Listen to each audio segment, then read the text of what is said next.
तसेच आपल्यामध्ये आज प्रामुख्याने शिरूर तालुका पासून परिषदेचे अध्यक्ष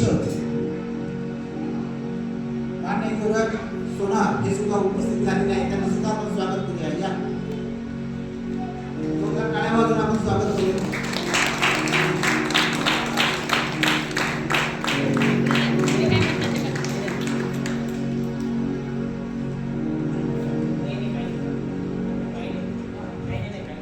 यानंतर आपण सर्वजण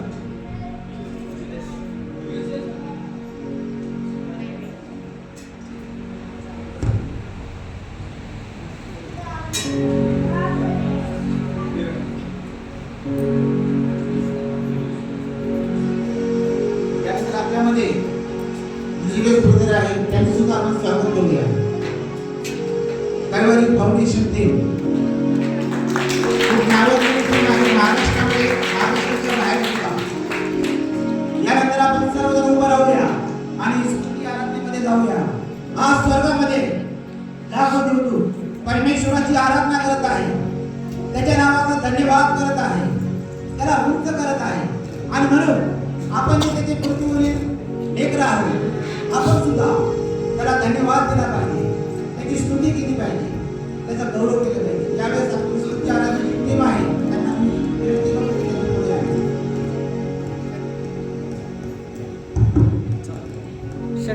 यावेळेस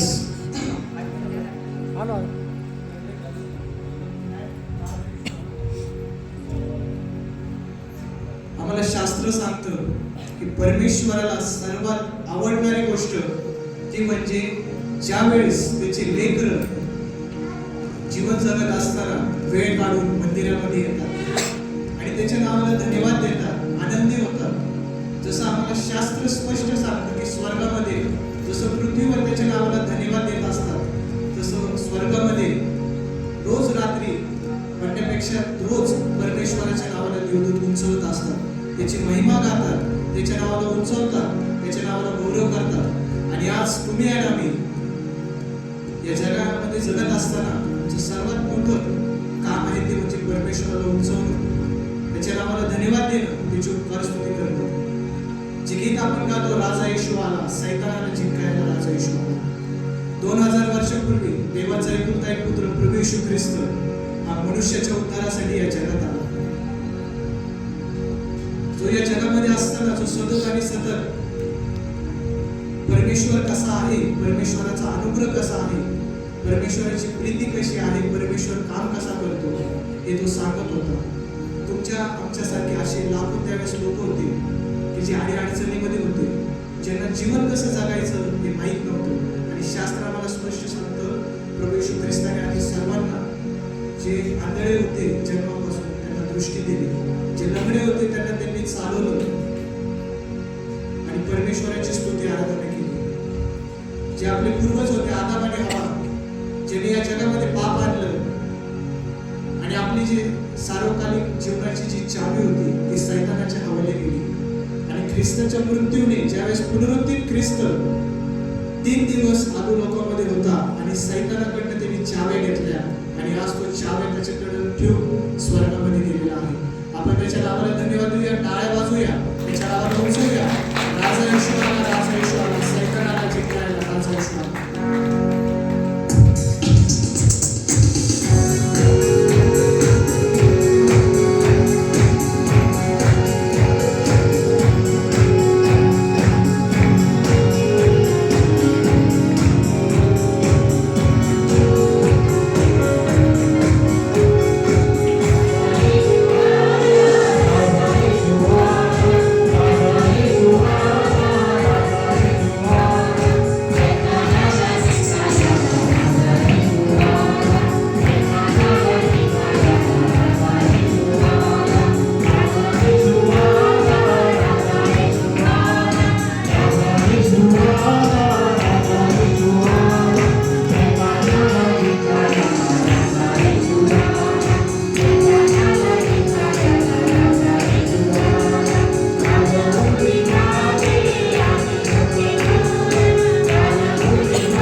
आहे, पण त्याने कधीच राजासारखी वागणूक केली नाही. जो फक्त आणि फक्त परमेश्वराचं वचन या जगामध्ये सांगायला आला होता, परमेश्वर कसा आहे हे दाखवायला आला होता. यावेळेस आम्ही आमचे डोळे बंद करूया, त्या परमेश्वराकडे सहभागिता होऊया, परमेश्वराला म्हणूया की जसं आई आपल्या लेकरावर प्रेम करते तसंच तू आम्हा प्रत्येकावर प्रेम करतो. अडचणीमध्ये असताना तो आमच्यासाठी मदतीचा हात देतो. ते जीवन जगत असताना आमच्या प्रत्येक अडचणी तो सोडवतो आणि आम्हाला प्रत्येकाला वाढवतो.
परमेश्वरापुढे लीन होऊया, नम्र होऊया, परमेश्वराला म्हणूया आज ज्या काही गोष्टी तुम्हाला दिलेल्या आहेत त्याबद्दल धन्यवाद.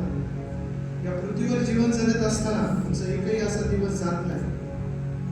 परमेश्वर म्हणतो ज्यावेळेस तू माझा अनुग्रह करशील त्यावेळेस मी तुला आशीर्वाद करशील. आज आम्ही प्रत्येक जण परमेश्वराकडे येतो. आज आम्ही बघतो की आमच्या प्रत्येकाला परमेश्वराने शांतता दिलेली आहे. ही शांतता जगामध्ये कुठंच वेगळं देखील जाणू शकत नाही. फक्त आणि फक्त प्रभू येशू ख्रिस्तामुळे आहे. आमचा एकही दिवस असा नाही की ज्यावेळेस आम्हाला जेवायला आणलं नसतं. परमेश्वर सतत आणि सतत आपल्या लेकरांना प्रीती करतो आणि त्याला माहीत असतं की योग्य वेळेस आपल्या लेकरांना काय द्यायचं. यावेळेस आपण आपले नेत्र बंद करूया, आपले हात उंच करूया, परमेश्वराला म्हणूया धन्यवाद. ज्या गोष्टी आज माझ्याकडे आहे उत्तमातलं उत्तम परमेश्वराने आम्हाला दिलेलं आहे त्याबद्दल आपण त्याचे उपकार मानूया. धन्यवाद के साथ स्तुती गाऊया.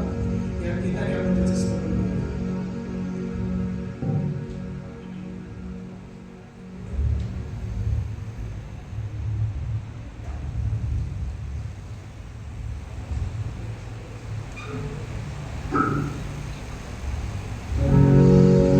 नेत्र बंद करूया, परमेश्वराच्या समक्षतेमध्ये जाऊया. आज पुनरुत्थित ख्रिस्त आज आम्हा प्रत्येकाला काय सांगत आहे. जे देवाचे सेवक या ठिकाणी येत आहे, आलेले आहेत आणि जे देवाचं वचन आमच्या प्रत्येकासाठी सांगत आहे, सांगणार आहे, त्या वचनासाठी परमेश्वराकडे समर्पित करूया.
सर्वसमर्थ परमेश्वराला धन्यवाद देऊया की आम्ही पापी असताना सुद्धा त्याने आम्हाला कधी प्रेम करायला सोडलं नाही.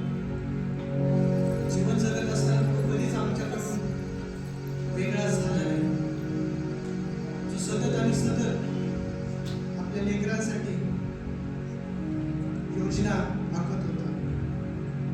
आणि प्रभू येशू ख्रिस्ताने जो आमचा तारणारा आहे, ज्याने आमच्यासाठी 39 चाबकाचे फटके हे सहन केले, ज्याने आमचे दोष स्वतःवर लावले, जो पापविलेला असताना जो मृत्यू पावला आणि तिसऱ्या दिवशी तो पुनरुत्थित ख्रिस्त आज आमच्या प्रत्येकाकडे बघत आहे.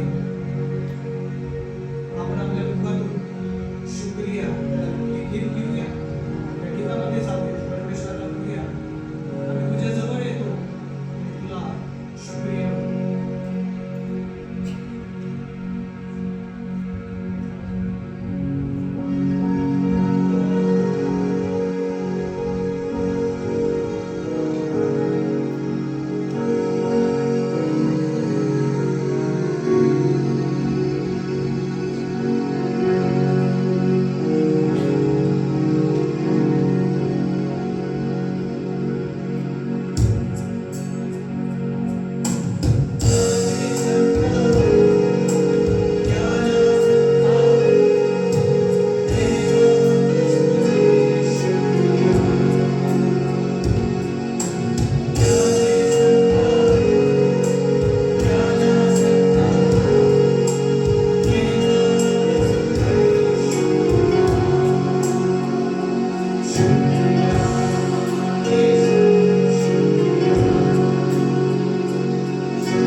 यावेळेस मी पुढील पालकांना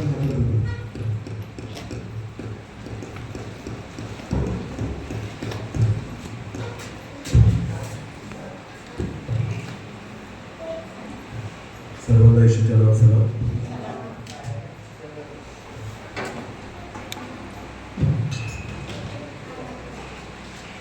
देवाला धन्यवाद देतो की परमेश्वराने एक सुंदर सवय मला दिली की मी खूप देवाची आराधना करावी, देवाची स्तुती करावी. प्रथम मी प्रभूला धन्यवाद देतो की परमेश्वराने मला इथपर्यंत आणलं. त्यानंतर मी धन्यवाद देतो बाळासाहेबांना, बाळासाहेबांना की त्यांनी देखील मला ही संधी दिली की ह्या चर्चमध्ये येऊन ज्याला एक इतिहास आहे चांगला, देवाच्या वचनाची सेवा मी करू शकलो. मी प्रभूला धन्यवाद देतो, बाळ साहेबांना धन्यवाद देतो आणि विशेष युवराज दादाला धन्यवाद देतो की शिरूरमध्ये ऍक्च्युली येण्यासाठी आणि देवाचं वचन घेऊन येण्यासाठी त्यांनी मला संधी दिली. आणि ह्या सगळ्या गोष्टी करणारा देव आहे. याच्यामध्ये परमेश्वराच्या योजनेशिवाय काहीच होऊ शकत नाही. आणि म्हणून मी प्रभूला धन्यवाद देतो, कारण देवाची इच्छा आहे या दिवसामध्ये परमेश्वराची वाणी आपल्या प्रत्येकापर्यंत यावी. आणि म्हणून कोणाच्या ना कोणाच्या माध्यमातून परमेश्वर आपल्याशी बोलत असतो. बोलणारे बदलतील, बोलणारे मनुष्य बदलतील. तर लक्षात घ्या, खरं पाहायला गेलं तर एकच बोलणारा जो वेगवेगळ्या लोकांद्वारे बोलतो, अनेक सेवकांद्वारे बोलतो, पण आवाज एकाचाच आहे, वाणी एकाचीच आहे. आणि विश्वास ठेवा, आज तोच परमेश्वर आपल्या सर्वांशी बोलतो. विश्वास आहे सर्वांचा? ठीक आहे, एक छोटीशी प्रार्थना करू आणि आपण आजच्या भाषणाकडे जाऊ. आपण डोळे संपवून प्रार्थना करू. धन्यवाद प्रभूजी, सर्वशक्तिमान जिवंत अनुग्रहकारी देव, तुला धन्यवाद देतो या सुंदर समयाबद्दल. हा समय तुझ्याकडून येते बाबा. आम्ही तुझी वाणी ऐकावी, आम्ही तुझा आवाज ऐकावा. कोणा मनुष्याने आज आमच्याशी बोलू नये देवा, पण मी प्रार्थना करतो आज तुझी वाणी आम्ही ऐकावी असं बोलतो. जसं शमूएल तुला म्हणाला, बोल प्रभू तुझा दास ऐकत आहे. आज तुझा दास या नात्याने मी तुला तेच म्हणतो, बोल प्रभू तुझा दास ऐकत आहे. तुझी वाणी आमच्या कानी पडू दे परमेश्वर. ही सगळी लोक जिथे बसलेली ती मला ऐकण्यासाठी नाही, ती तुला ऐकण्यासाठी बसलेली. मी स्वतः देखील तुझी वाणी ऐकू इच्छितो परमेश्वर. तू बोल, आम्ही ऐकत आहोत. आज येणारं वचन आम्हाला प्रत्येकासाठी आशीर्वादित करते. येशू तुझा शब्द आमच्या कानी पडू दे, कारण तुझाच तो सामर्थ्य शब्द आहे ज्याच्याद्वारे लाजर पुनरुत्थित झाला. तू लाजराला म्हणाला, लाजरा बाहेर ये. लाजराने तुझा आवाज ऐकला, मृत्यूने तुझा आवाज ऐकला आणि मृत्यू पराजित झाली आणि लाजर जिवंत झाला. तुझीच वाणी आहे जी आम्हाला जिवंत करू शकते देवा. आज तू बोल, आम्ही ऐकत आहोत.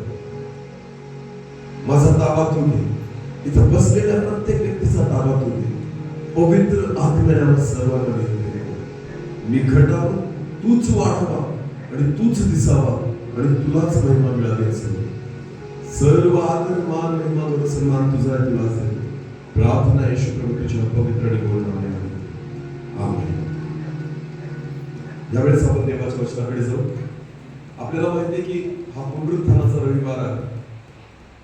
जसा आपण गुड फ्रायडे साजरा केला आणि येशू ख्रिस्ताचे 7 वाक्य आपण ऐकले आणि आजचा दिवस ज्या दिवशी प्रभू येशू ख्रिस्त मरणातून उठला, हा तो दिवस आहे. आपण एक शास्त्रभाग काढू. योहान शुभवर्तमान याचा 20वा अध्याय. योहान शुभवर्तमान याचा 20वा अध्याय.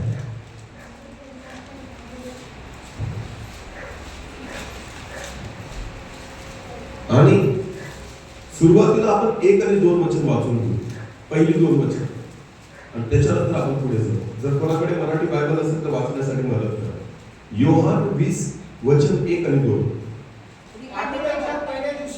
आठवड्याच्या पहिल्या दिवशी पहाटेस अंधारातच मरियम मग्दलिया कबरेजवळ आली आणि कबरेच्या तोंडावरून ढोल काढली आहे असे तिने पाहिले. तेव्हा शिमोन पेत्र व ज्याच्यावर येशूचे प्रेम होते तो दुसरा शिष्य ज्याच्याकडे धावत येऊन ती त्यांना म्हणाली, त्यांनी प्रभूला कबरेतून नेले व त्याला कोठे ठेवले हे आम्हास ठाऊक नाही. बायबल असं म्हणतं, आठवड्याच्या 3ऱ्या दिवशी मग्दलिया मरिया ही कबरेच्या जवळ आली. आता मला एक सांगा, आठवड्याच्या 3ऱ्या दिवशी मरिया जी कबरेवर गेली ती कोणत्या येशूला भेटायला गेली होती? मेलेल्या का जिवंत झालेल्या? हा बरोबर. कोणाला? मेलेल्या येशूला. तिची इच्छाच नव्हती जिवंत येशूला भेटण्याची. तिला माहितीच नव्हतं तो जिवंत झालेला आहे. तिचा विश्वासच नव्हता की तो मरणातून उठलेला आहे. येशू ख्रिस्ताने 3दा सांगितलं होतं मरणाच्या पूर्वी काय, की मनुष्याच्या पुत्राला मारलं जाईल, तो कबरेत 3 दिवस राहील आणि तिसऱ्या दिवशी तो पुन्हा उठेल. हे येशू ख्रिस्ताने 3दा सांगितलेलं होतं शिष्यांना, विश्वासणाऱ्यांना. पण तुम्हाला माहितीये तरी सुद्धा येशू मेल्यानंतर तिसऱ्या दिवशी मरिया जी आहे ना, ती कबरेवरची गेली ना, ती जिवंत येशूला पाहण्यासाठी नाही गेली. तो पुनरुत्थित झालेला आहे का हे बघण्यासाठी नाही गेली. तर मरिया त्या मेलेल्या येशूचं प्रेत बघण्यासाठी गेली होती. बायबल असं म्हणतात शब्दात दिवशी ते स्वस्थ राहिले आणि त्यांनी सगळे मसाले घेतले, धूप, सर्व द्रव्य घेतले आणि येशूच्या शरीराला ते मसाले लावण्यासाठी ते कुठे गेले होते? कबरेवर. कुठे गेले होते? अपेक्षा नव्हती की येशू जिवंत झालेला, त्यांना विश्वास नव्हता की येशू पुनरुत्थित झालेला. ती बघू इच्छित होती मेलेल्या येशूला, ज्याला 3 दिवसापूर्वी तिने मरताना पाहिलं, ज्याला 3 दिवसापूर्वी तिने कबरेत ठेवताना पाहिलं. ही तीच मरिया आहे जिने स्वतःच्या डोळ्यांनी पाहिलं होतं ती कबर कोणती आहे. जर तुम्ही वचनामध्ये वाचलं तर तुम्हाला दिसून येईल की मरिया तोपर्यंत तिथे होती जोपर्यंत येशूचं शरीर त्या ठिकाणी कबरेमध्ये नाही ठेवलं गेलं. तिला माहिती होती एक्झॅक्ट लोकेशन काय आहे, तिला माहिती होतं येशूला कोणत्या कबरेत ठेवलेलं आहे. आणि म्हणून मरिया त्या प्रेताला बघण्यासाठी गेलेली होती, त्या मेलेल्या प्रभू येशू ख्रिस्ताला त्या ठिकाणी शोधत होती. आणि म्हणून जेव्हा तिने आतमध्ये जाऊन पाहिलं ना तर कबर रिकामी दिसली. आता रिकामी दिसल्यानंतर तिच्या मनात आलं का येशू उठलाय असं? उठलाय असं आलं का? तरी सुद्धा तिला काय वाटलं, यांनी त्याचं प्रेत काढून कुठेतरी ठेवलंय. ती पेत्राकडे गेली, शिष्यांकडे गेली, काय सांगते त्यांनी प्रभूला कुठेतरी ठेवलंय. याचा अर्थ अजून तरी तिला वाटत नाही कबर रिकामी पाहून सुद्धा की येशू उठला आहे, येशू जिवंत झालाय, येशू पुनरुत्थित झालाय याचा विश्वास तिला नाही लक्षात. तरी ती येशूला, त्याच मेलेल्या येशूला शोधते आणि पेत्राला म्हणते त्यांनी प्रभूला कुठे ठेवलं हे आम्हाला माहिती नाही. आता एक वचन वाचू आपण, योहान 20 आणि वचन 11 पासून वाचा बरं पुढे. 11 पासून पुढे. इकडे मरिया बाहेर कबरेजवळ रडत उभी राहिली होती आणि रडता रडता तिने ओढून कबरेत पाहिले आणि जेथे येशूचे शरीर ठेवले होते तेथे शुभ्र वस्त्रे परिधान केलेले 2 देवदूत एक उशाजवळ व एक पायथ्याजवळ बसलेले तिला दिसले. ते तिला म्हणाले, बाई का रडतेस? ती त्यांना म्हणाली, त्यांनी माझ्या प्रभूला नेले व त्याला कोठे ठेवले हे मला ठाऊक नाही. म्हणून स्वर्गदूतांना पाहून पण तिला काहीच फरक नाही पडलं की स्वर्गदूत उशात आणि पायथ्याला बसलेले. त्या स्वर्गदूताला मी कोणत्या येशूविषयी विचारते? मेलेल्या. बोला, कोणत्या येशूविषयी विचारते? मेलेल्या. तिला फरकच नाही पडत आहे की स्वर्गदूत तिथं बसलेले, पण त्या स्वर्गदूतांकडे पाहून पण रडत रडत म्हणते त्यांनी माझ्या प्रभूला कुठे ठेवले मला माहिती नाही. नीट लक्ष द्या. पुढे बघू आपण, नेमकं आपलं वचन अजून सुरू झालेलं नाही, मी फक्त तुमची तयारी करतो की आपल्याला कळलं पाहिजे. पुढे वाचा पाळसा प्लीज. असे बोलून ती पाठमोरी फिरली, तो तिला येशू उभा असलेला. आता सगळ्यात महत्त्वाची गोष्ट इथे आहे की पाठमोरी फिरली देवदूतांपासून आणि बायबल असं म्हणतं तिला स्वतः येशू उभा असलेला दिसला. कोण दिसला? कोण उभा असलेला दिसला? येशू तिला स्वतः तिच्या समोर उभा असलेला दिसला. पुढे वाचा. परंतु तो येशू आहे हे तिने ओळखले नाही. परंतु तो येशू आहे हे तिने ओळखले. प्लीज बसा. ओ येशू, बस बस बस बस एवढंच. परंतु तो येशू आहे हे तिने ओळखले. येशू कोणासमोर उभा आहे? पुनरुत्थित येशू कोणासमोर उभा आहे? मरिया समोर. तरी तिने ओळखले नाही, कारण ती कोणत्या येशूला शोधत. नीट लक्ष द्या, येशूला ओळखता येणं गरजेचं आहे. येशूची ओळख मला होणं गरजेचं आहे. काय फरक पडला? 3.5 वर्ष येशू सोबत राहिलेले होते ना हे शिष्य. काय फरक पडला? 3.5 वर्ष येशूची वचनं ऐकलेले होते ना. काय फरक पडला? अनेक चिन्ह चमत्कार यांनी पाहिलेले होते ना. तुम्हाला माहिती ना, मरिया ओळखू शकली ना, पेत्र ओळखू शकला ना, 12 प्रेषित ओळखू शकले. अमाऊस गावाच्या वाटेवर 2 जण चाललेले होते, येशू त्यांच्या सोबत चालायला लागला तरी ते येशूला ओळखू शकले नाही. अनेक ठिकाणी येशू ख्रिस्ताने दर्शन दिलं प्रेषितांना, शिष्यांना, मरियेला, बायांना, पण तुम्हाला माहिती येशूला ते ओळखू शकले कारण यांच्या मनामध्ये कोणता येशू होता? जो 3 दिवसापूर्वी मेलेला आहे. ते त्या येशूला मनात घेऊन फिरत आहेत. ते त्या येशूला मनात घेऊन फिरतायत जे त्यांच्या मनामध्ये आहे. त्यांच्या मनामध्ये जी आकृती आहे ना त्या येशूला. मी बऱ्याचदा म्हणतो, नीट लक्ष द्या, बऱ्याचदा ना येशू ख्रिस्त घ्यायला येणारे किती जणांचा विश्वास आहे? किती जणांचा विश्वास आहे ना? हा, आता मी तुम्हाला सांगतोय जेव्हा येशू खरंच घ्यायला येईल ना, अनेक लोक ओळखणार नाही की हा खरंच येशू आहे. कारण माहिती त्याचं तुम्हाला काय, आपण फोटोतल्या येशूला ओळखतो की हा येशू आहे, ज्याचे केस लांब असले पाहिजे, ज्याचा चेहरा असाच असला पाहिजे. कळते का मी काय सांगतो? आपण जे फोटो घरात लावून ठेवलेले आहेत ना, आपल्या मनामध्ये येशूची इमेज ती आहे. जर वेगळा येशू आपल्या समोर येऊन गेला ना खरा, तर कदाचित आपण त्याला म्हणू तू खोटा आहे, कारण आमच्या घरात वेगळा फोटो लावलाय, तुझा खोटा आहे, तू खोटा आहे. लक्षात घ्या, येशूला तुम्ही पाहिलेलं नाहीये. येशूला कसं ओळखू शका? मरियाने ओळखू शकली हो. 3.5 वर्ष त्याच्या सोबत राहून मरिया म्हणती, ती ओळखतच नाही त्याला. येशू समोर तिच्या उभा आहे, तरी ती त्याला ओळखत नाही. नीट लक्ष द्या. पुढे वाचा, पुढचं वचन वाचा, त्याच्यात काय लिहिले बघा. येशूने तिला म्हटले, येशूने तिला म्हटले, बाई का रडतेस? बाई का रडतेस? कोणाचा शोध करतेस? येशूने तिला म्हटलं का मी येशू आहे असं? येशूने म्हटलं मी येशू आहे. तर येशू काय म्हणतो, कोणाला शोधतेस? तुझा शोध कोणाचा आहे? काय म्हणली ती? कोणाचा शोध करीते? हा? तो माळी आहे असे समजून ती हा? मला म्हणाली, हा? दादा, हा? तू त्याला हा? येथून नेले असते हा? तर त्याला कोठे ठेवले? येशूला पण विचारते, मी त्या मेलेल्या येशूला शोधते. कोणाला विचारते ती? येशूला. नाही सापडत येशू. येशूने तिला काय म्हटलं, तू कोणाचा शोध करतेस? आज तुम्हाला देव हाच प्रश्न विचारतो की तुम्ही कोणाला शोधताय आणि येशूला कुठे शोधताय? चुकीच्या ठिकाणी शोधांना येशू सापडणार नाही. तुमच्या मनात चुकीचे विचार घेऊन येशूला शोधांना येशू सापडणार नाही. तुम्हाला माहितीये, बऱ्याचदा लोकांना असं वाटतं मोठ्या स्टेजवर येशू असतो. कुठे असतो? मोठ्या स्टेजवर. जे मोठे मोठे अभिषिक्त दास असतात ना, तिथं कोण सापडेल आपल्याला? येशू आपल्या समोर उभा आहे, मी तुम्हाला सांगतो, आणि आपण शोधतोय त्याला मोठ्या स्टेजवर. येशू आपल्या समोर उभा आहे आणि आपण त्याला चर्चमध्ये शोधतोय. येशू आपल्या समोर उभा आहे, आपण त्याला इकडं तिकडं शोधतोय. अहो, येशू तुमच्या समोर उभा आहे. लक्षात घ्या, देवाकडे मागा की आमच्या आत्मिक डोळे उघड की येशू आम्हाला दिसावा. हालेलुया. आज अनेक लोकांना वाटतं की मोठ्या मोठ्या सभेमध्ये मला येशू सापडेल. नाही सापडेल. मी तुम्हाला सांगतो, नीट लक्ष द्या, काल देऊ नये. जक्कई नावाचा व्यक्ती येशूला शोधायला गेला. कोण? जक्कई. आपल्याकडे वेळ नाही तेवढा की आपण वाचू, पण लक्ष द्या.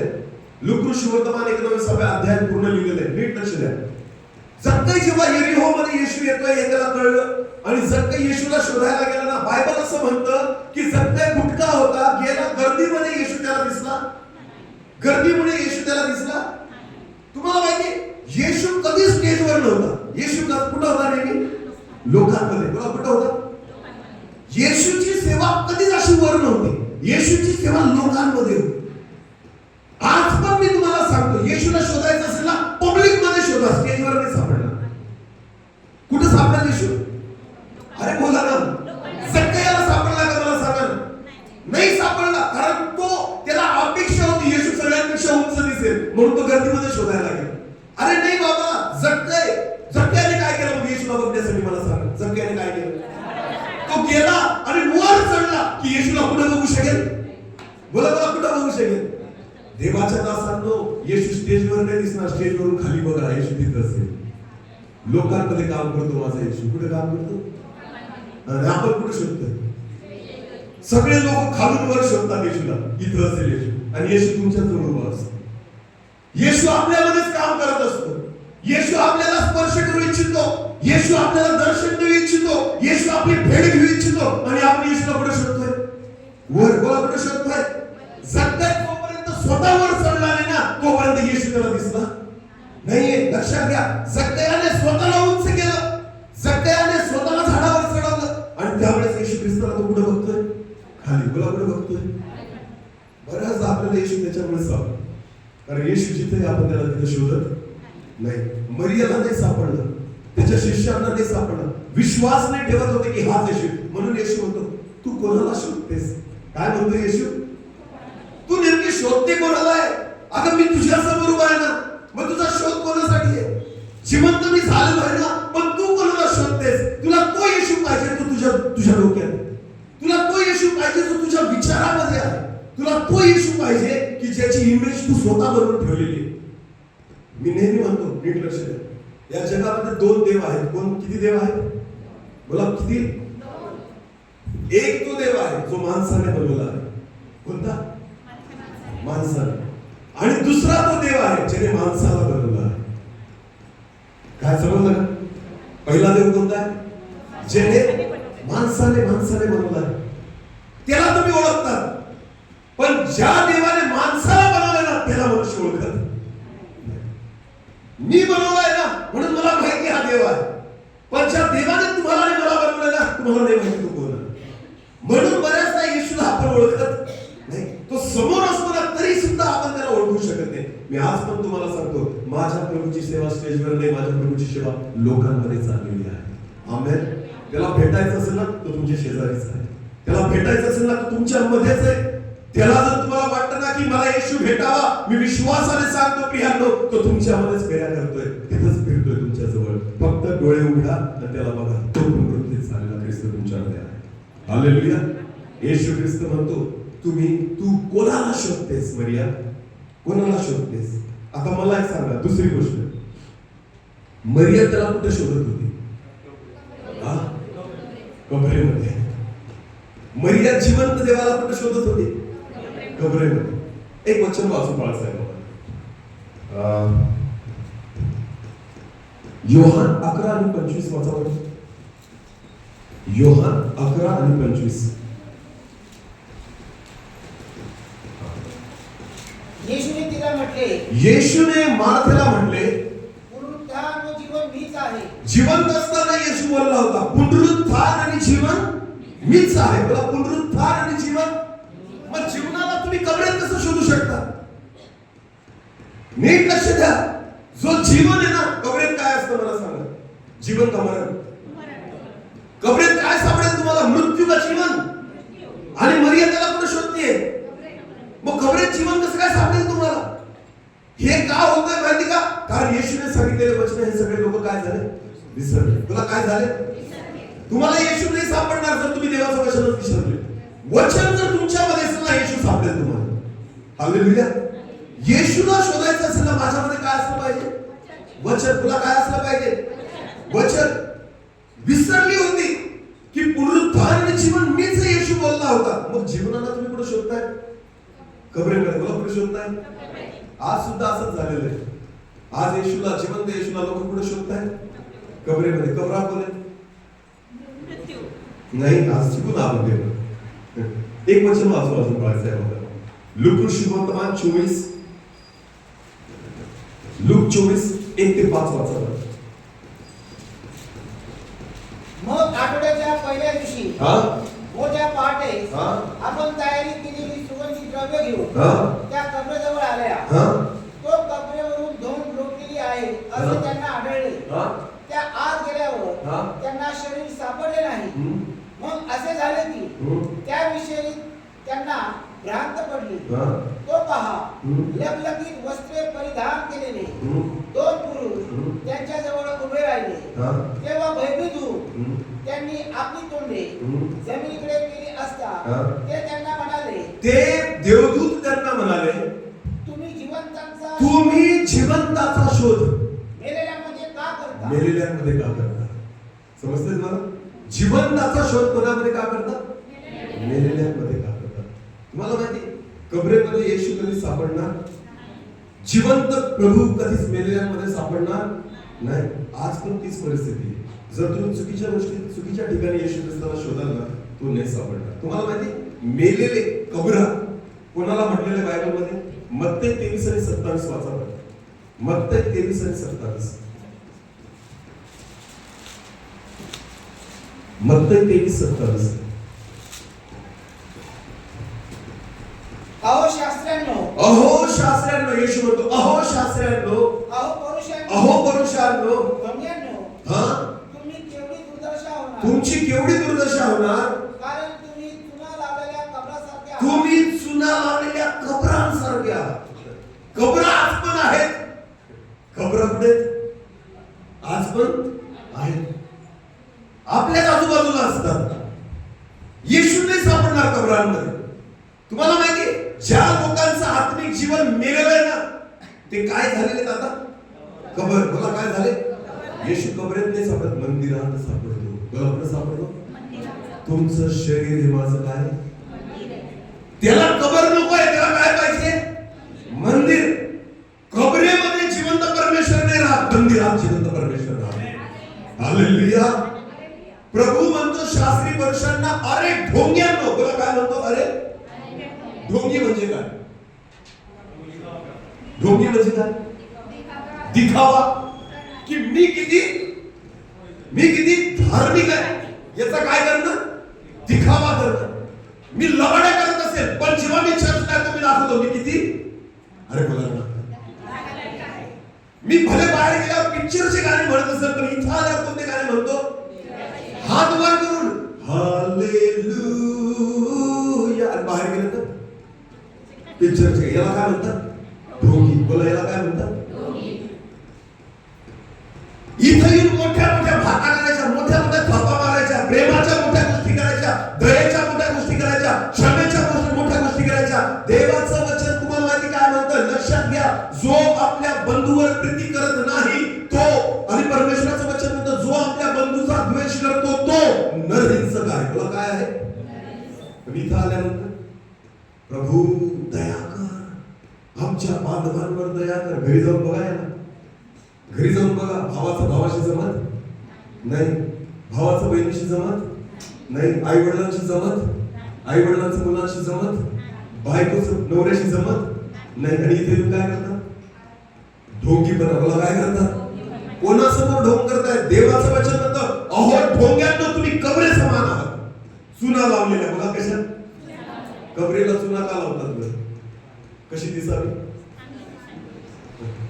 सुंदर. माझ्यातलं जी विभत्स आहे ना ते झाकण्यासाठी काय लावला जातो? चुना. ताजमहल माहिती का तुम्हाला? ताजमहल कुठे? आग्र्याला आहे. कुठे? खूप सुंदर आहे ताजमहल, शहाजहाने बनवले.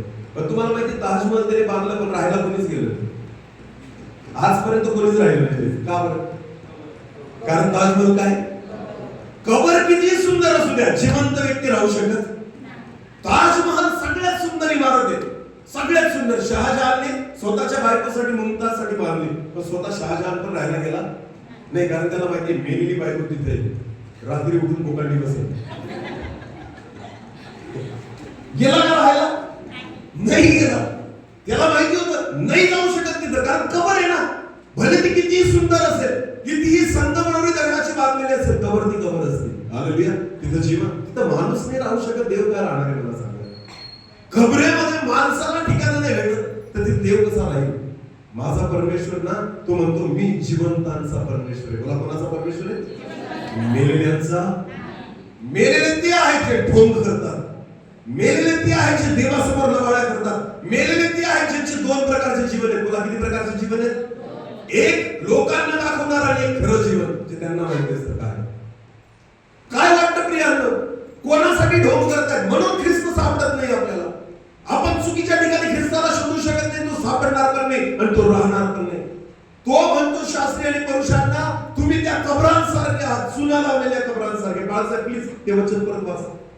अहो शास्त्रांनो, अहो पुरुषांनो, ढोंग्यांनो, तुमची केवढी दुर्दशा तुमची केवढी दुर्दशा होणार असं म्हटलेलं आहे. हा पुढे. कारण तुम्ही चुना लावलेल्या कबरासारखा आहात. त्या बाहेरून खरोखर सुंदर दिसतात, परंतु आत मेलेल्यांच्या हाडांनी सर्व प्रकारच्या घाणीने भरलेले आहेत. आत सर्व प्रकारच्या घाणीने काय झालेले आहेत?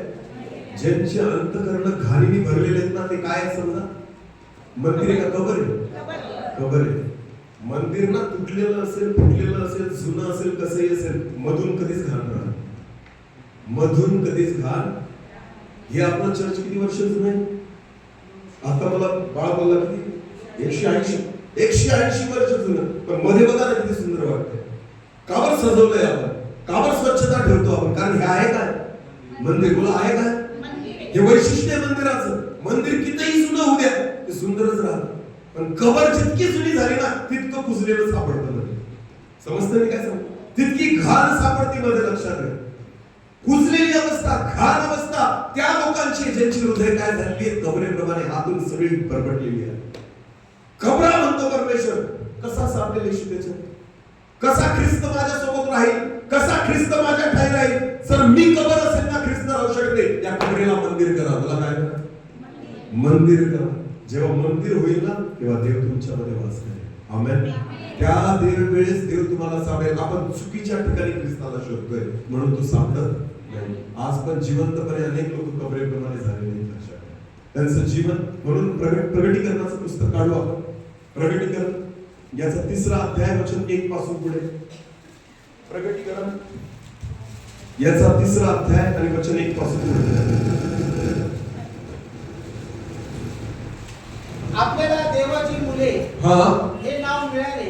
प्रगटीकरण 3:1 पासून पुढे.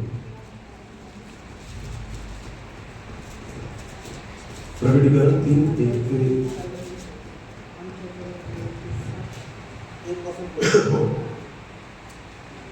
सार्दिस येथील मंडळीच्या सार्दिस येथील मंडळीच्या दूताला दूताला लिही. हा. ज्याच्याजवळ देवाचे 7 आज्ञा आहेत हा. व 7 तारे आहेत, हम्म. तो असे म्हणतो, तो असे म्हणतो, तुझी कृत्ये तुझी कृत्ये मला ठाऊक आहे. मला ठाऊक आहे. नीट लक्ष द्या. मंडळीला देव काय म्हणतो माहिती का? बोला, तुझी कृत्ये मला. हा. आपल्याला असं वाटतं कुणालाच समजत नाही मी काय करतो, पण प्रभू काय म्हणतो? तुझी कृत्ये मला ठाऊक आहे. तू इथं काय करतो ना ते देव नाही बघत. तू बाहेर गेल्यावर काय करतो ना, तुझी कृत्ये मला ठाऊक आहे. तू बायकोशी कसं वागतो ना, तुझी कृत्ये मला.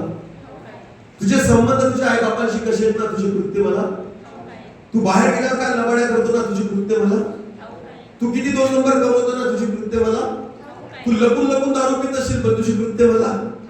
तू इथे लाख आराधना करतो, बाहेर गेल्यावर ज्या शिव्या देतो ना, तुझी कृत्ये मला ठाऊक आहे. तू इथं पार दाखवतो मी स्वर्गदूत आहे, पण बाहेर गेल्यावर तुझ्या जे भूत घुसतं ना, तुझी कृत्ये मला ठाऊक आहे. ही गोष्ट विसरू नका, लक्षात घ्या. देव म्हणतो सार्दिस मंडळीला, तुझी कृत्ये मला ठाऊक. कोणापासून लपवालो मला सांगा? कोणापासून? लबाड्या मनुष्याशी करू शकता, देवाशी नाही. प्रभू स्पष्ट म्हणतो, तुझी कृत्ये मला ठाऊक आहे. म्हणून देव काही सापडत नाही सापडत. येशू म्हणतो, तू कोणाला शोधते? मी तुझ्या समोर उभा आहे तरी तुला दिसत नाही. प्रॉब्लेम तुझ्यात आहे, कारण तू वेगळ्या येशूला शोधते, मला नाही शोधत आहे. जर तू मला शोधत असती ना, पुनरुत्थित येशूला जर तू तुझा शोध असताना, तर मी तुला सापडलो असतो. तुझ्या मनातच नाही की जिवंत देव मला भेटावा. तुझ्या मनातच नाही की जिवंत येशूची माझी भेट व्हावी. येशू तिला म्हणतो, तू कोणाला शोधते? ती म्हणते, त्या येशूला कुठे ठेवलं मला माहिती नाही. बनतच नाहीये ती की येशू जिवंत झालाय. विश्वासच नाहीये की तो जिवंत येशू मला भेटावा. नीट लक्ष द्या. आज तुमचा आणि माझा शोध जिवंत देवासाठी असावा. आमेन. कोणासाठी असावा? तो ख्रिस्त मला भेटणं गरजेचं आहे. लक्षात घ्या, तो ख्रिस्त मला भेटणं गरजेचं आहे. मी शुक्रवारी पुण्यात होतो, येरवड्याला एका चर्च मध्ये, मेनलाईन चर्च होतं, तिथे होतो. त्यांना तेच बोलतो, दर गुड फ्रायडेला आपण गुड फ्रायडे साजरा करतो, 7 वाक्य बोलतो, आणि आपल्याला आतापर्यंत अनेक वचनं आपल्यापर्यंत आली माहिती का? आपल्याला तो येशू भेटणं गरजेचं आहे जो पेत्राला भेटला. तुम्हाला आणि मला तो येशू भेटणं गरजेचं आहे जो निकोदेमसला भेटला. त्या येशूला भेटवणं गरजेचं आहे जो शमरोनी स्त्रीला भेटला. तो येशू आपल्याला भेटणं गरजेचं आहे जो झक्कियाला भेटला. तो येशू तुम्हाला आणि मला भेटणं गरजेचं आहे जो व्यभिचारी स्त्रीला भेटला. एवढंच नाही, तो येशू तुम्हाला भेटला पाहिजे जो शेवटच्या क्षणी चोराला भेटला. हा तो येशू होता ज्याने लोकांचं जीवन बदललं. हा तो येशू त्यांना भेटला ज्याने त्यांना उद्धार दिला. तो येशू ह्या लोकांना भेटला. झक्कियाला तो येशू भेटला. झक्कियाला येशू म्हणतो, आज या घराचं तारण झालं. तो येशू नाही भेटलाय, लोकांना आशीर्वाद देणारा येशू भेटलाय. लोकांना आरोग्य देणारा येशू भेटलाय. लोकांना समस्या सोडवणारा येशू भेटलाय. कारण आपला शोधच त्याच्यासाठी आहे. मग तोच भेटेल तुम्हाला. आरोग्यासाठी येशूला शोधताय, समस्या सोडवण्यासाठी, अरे जीवन बदलणाऱ्या येशूला भेटा. जीवन बदलणाऱ्या येशूला शोधा, म्हणजे तो तुम्हाला सापडेल. हालेलुया. पण मुळात आपला शोधच आशीर्वादासाठी ना, तर कसं काय भेटेल? मुळात आपण शोधतोच ते येशूला जो मला आरोग्य देईल. मुळात आपण शोधतोच ते येशूला जो माझा फायदा करेल. तो येशू तुम्हाला भेटला ना तर आरोग्यच भेटेल, येशू नाही भेटला.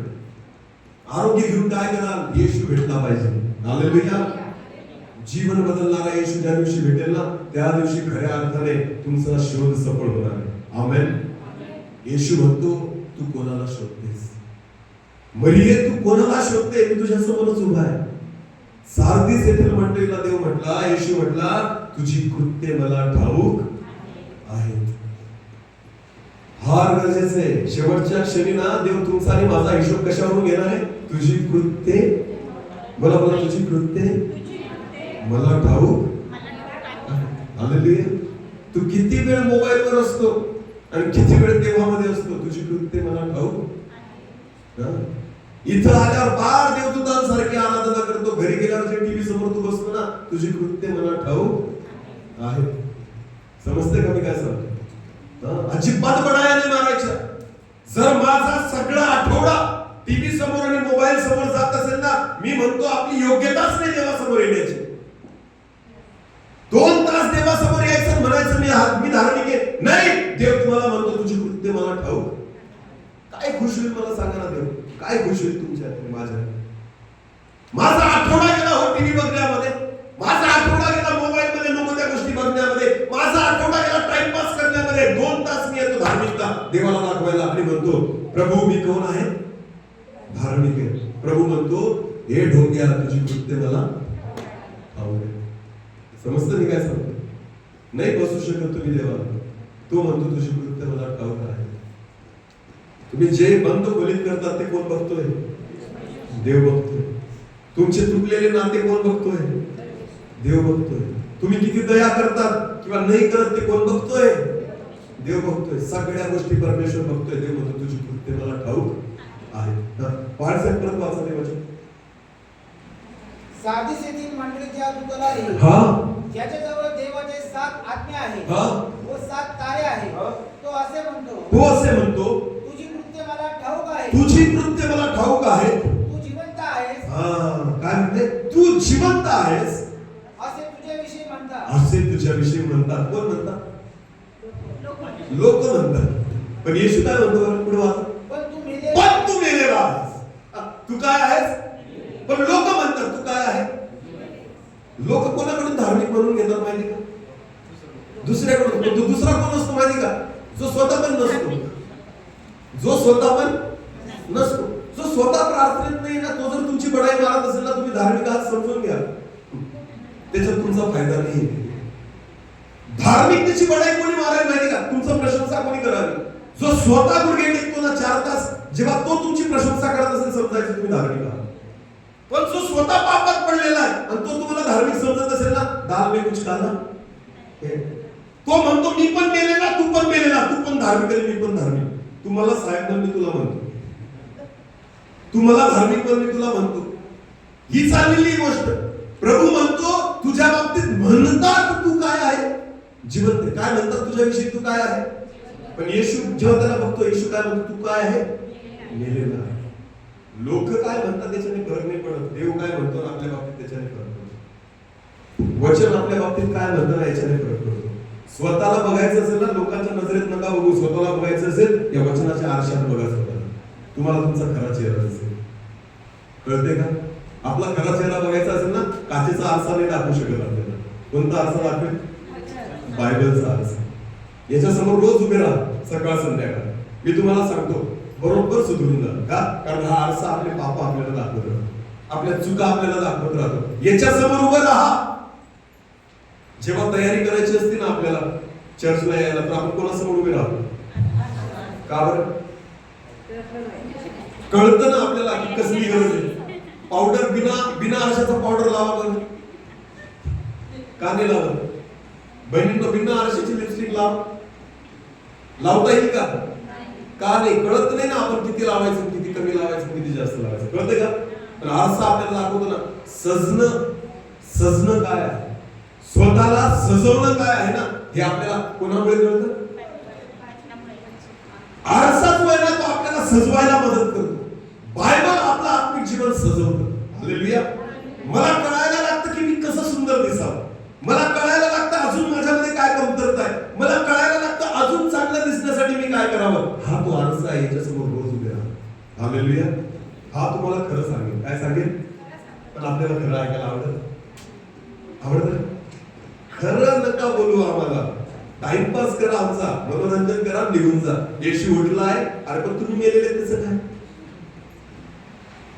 येशू उठलाय हे सत्य आहे. येशू उठलाय. तुम्हाला माहिती, सगळ्या जगाला माहिती येशू उठलाय. प्रभू म्हणतो मी उठलाय, आता तुम्ही उठण्याची गरज आहे, आता तुम्ही जिवंत होण्याची गरज आहे. कारण प्रभू म्हणतो तू काय आहे? मेलेला आहेस. बोला तू काय आहे? मेलेला आहेस. तुझ्याविषयी म्हणतात तू काय आहे? जिवंत आहे, पण तू मेलेला आहेस. हालेलुया. नीट लक्ष द्या प्रियांनो. मी नेहमी म्हणतो जिवंत ते आहेत देवाच्या नजरेमध्ये जे रोज देवाशी बोलतात. काय करतात? देवाशी. जिवंत ते आहेत जे देवाची वाणी, जिवंत ते आहेत जे देवासाठी काहीतरी करतात. मेलेला व्यक्ती काहीच कामाचा नसतो. त्याच्याशी बोला बरं, बोला ना, ऐकेल ना? बरं तो तुमच्याशी बोलेल ना? बरं तुम्ही त्याला सांगा पाणी घेऊन येईल का? तो काहीच कामाचा. ज्यांचं जीवन देवाच्या नजरेत काहीच कामाचं नाही ना, ते काय? अरे बोला ना, ते देवाचं ऐकत पण आणि स्वतः पण देवाशी बोलत, ते प्रार्थना करत, ते आराधना करत, ते वचन वाचत, ते संदेश ऐकत. कोण आहे ती लोक? मग यांना कुठे ठेवायला पाहिजे? करा व्यवस्था, करा व्यवस्था यांची. नीट लक्ष द्या. कब्रस्तान कुठं असतं मला खरं सांग?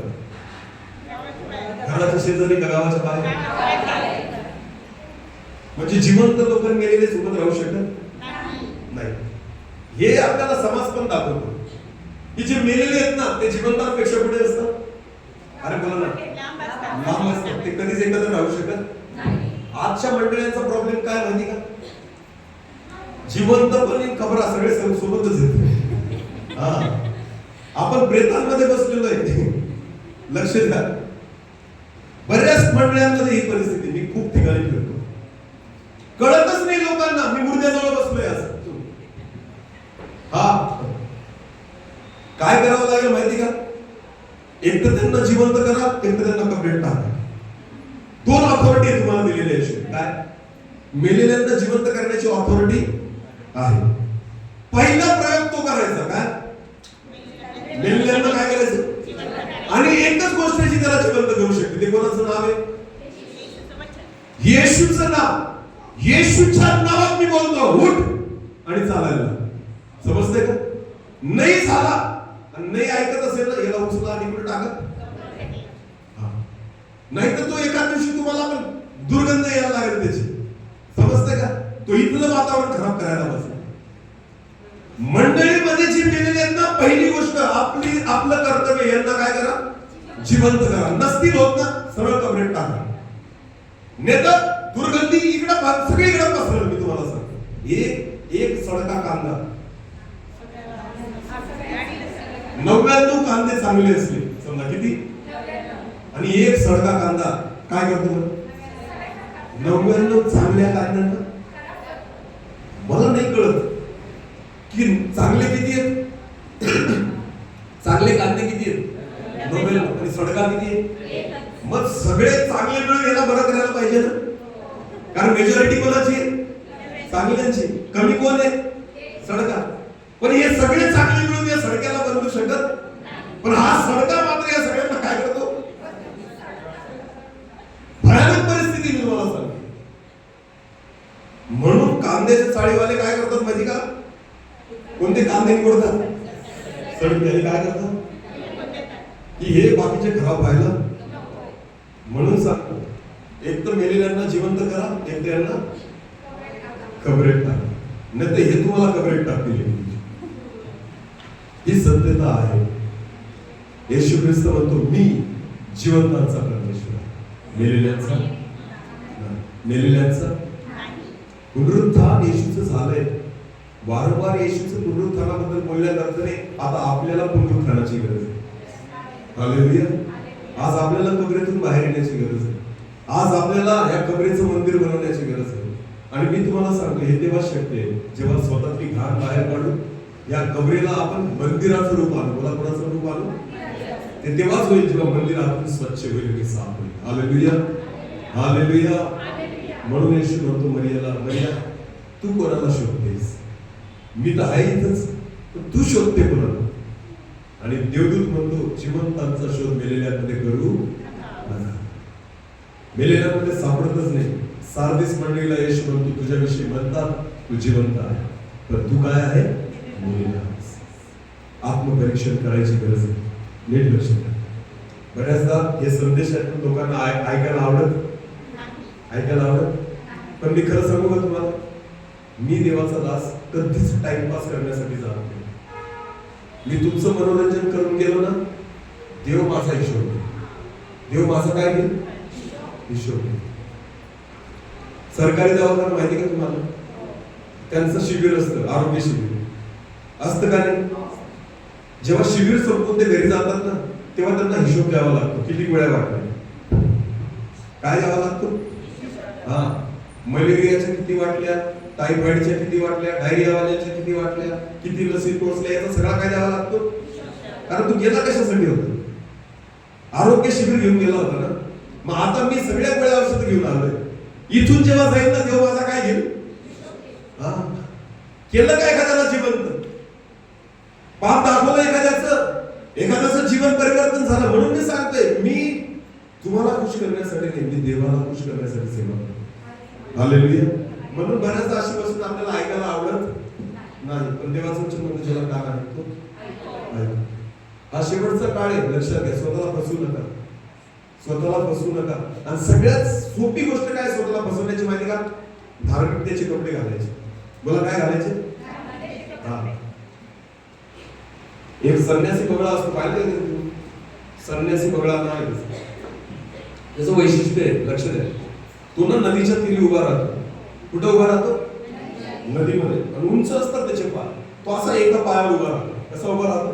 असा, एकदम स्तब्ध, स्थिर. त्याला संन्यासी म्हटलं जातं. काय म्हटलं जातं? तो दिसतो ना संन्यासासारखाच उभा राहतो, असा एकदम स्तब्ध.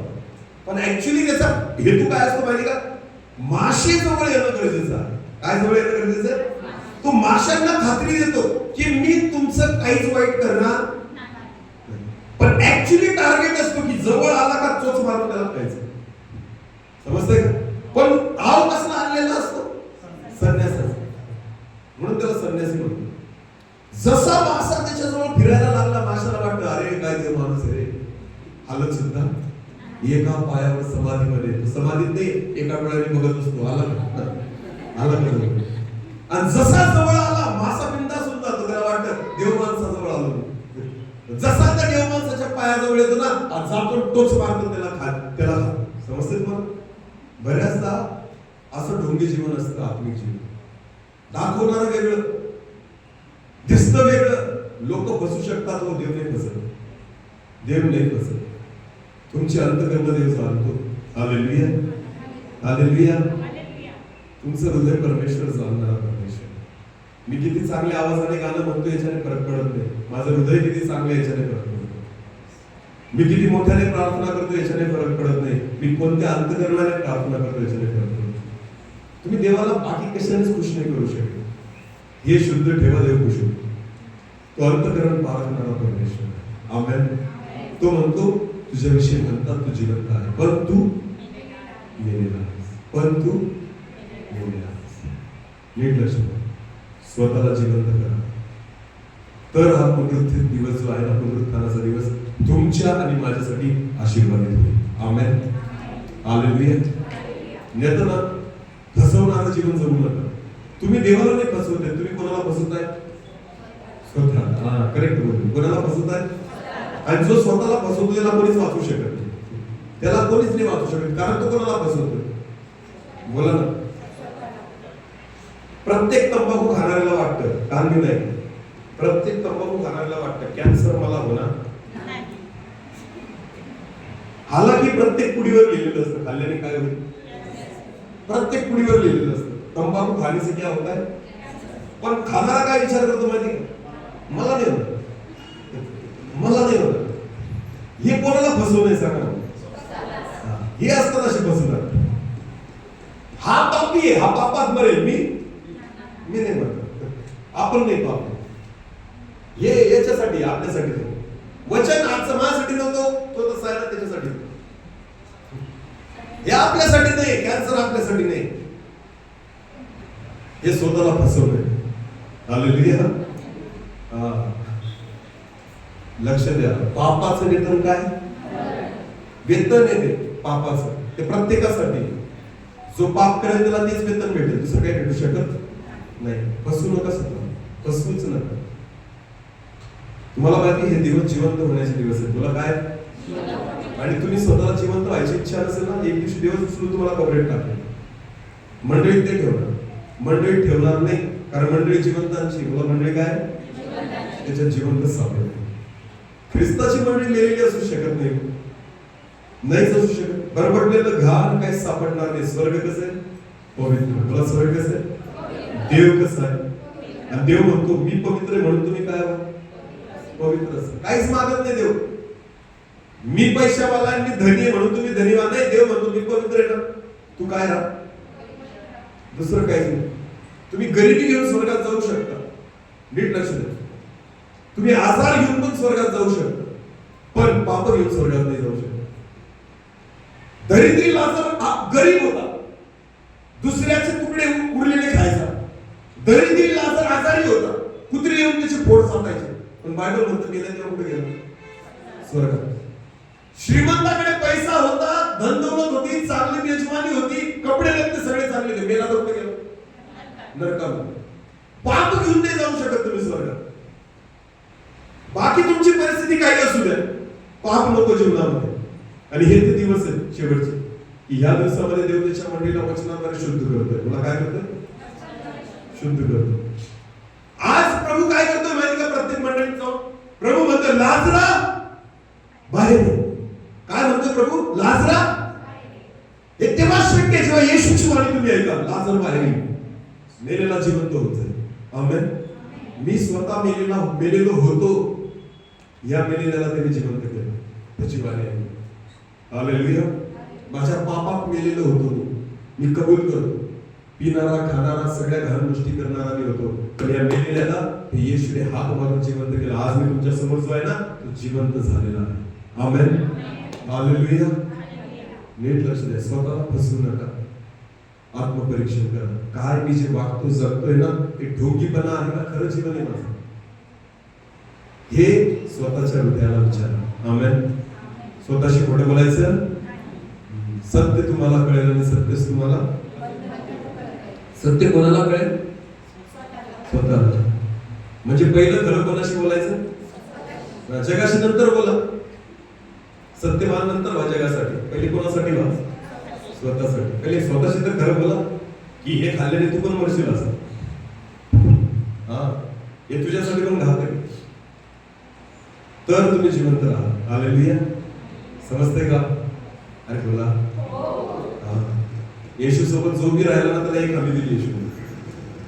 जो माझ्यावर विश्वास ठेवतो तो मेला असला तरी, आणि जो जिवंतपणे माझ्यावर विश्वास ठेवतो तो कधी मरणार नाही. ही हमी कोणाबद्दल माहिती का? येशू म्हणतो जो माझ्या सोबत असेल आणि माझ्यावर काय ठेवेल? विश्वास. आमेन. बस येशू सोबत राहा. येशू आपल्या जवळ आहे, आपल्या समोर उभा आहे, फक्त आपण त्याला ओळखत नाही. आपण नको तिथं येशू ख्रिस्ताला शोधत फिरतो. म्हणून सांगतो आज तो आपल्या जवळच. तो म्हणतो तू कोणाला शोधतेस? म्हणजे मी तुझ्या समोरच उभा आहे. हालेलुया. आज देवाची इच्छा आहे, तो आपल्यामध्ये आहे.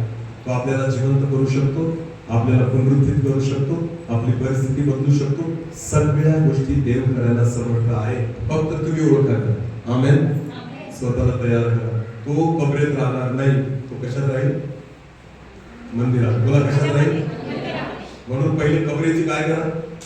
कबरेचं रूपांतर कशामध्ये करा? याला साफसूफ करा. ही जी घाण भरलेली ना सगळी काढून टाका. मी पहिलेच सांगतो, त्याच्याशिवाय देवाला जागा भेटणार नाही. स्वतःचं हृदय, स्वतःचं मन. ऐकून मध्ये इतकं सुंदर वचन आहे ना. काय म्हणतो देवाचं वचन माहिती का? सर्व लक्षणीय वस्तूंपेक्षा आपल्या अंतःकरणाचं विशेष रक्षण कर, कारण जीवनाचा उगम कुठे आहे? त्यातच आहे. म्हणजे कशात आहे? अंतःकरणात. बोला कशात आहे? सगळं सर्व लक्षणीय वस्तूंपेक्षा याचं जास्त रक्षण. तन मन धन. काय? तन मन. याच्यामध्ये आपण सगळ्यात जास्त कोणाचं रक्षण करतो? तन मन आणि धन या तिघांपैकी आपण सगळ्यात जास्त कशाचं रक्षण करतो? धनाचं. आणि देव काय म्हणतो? कशाचं कर?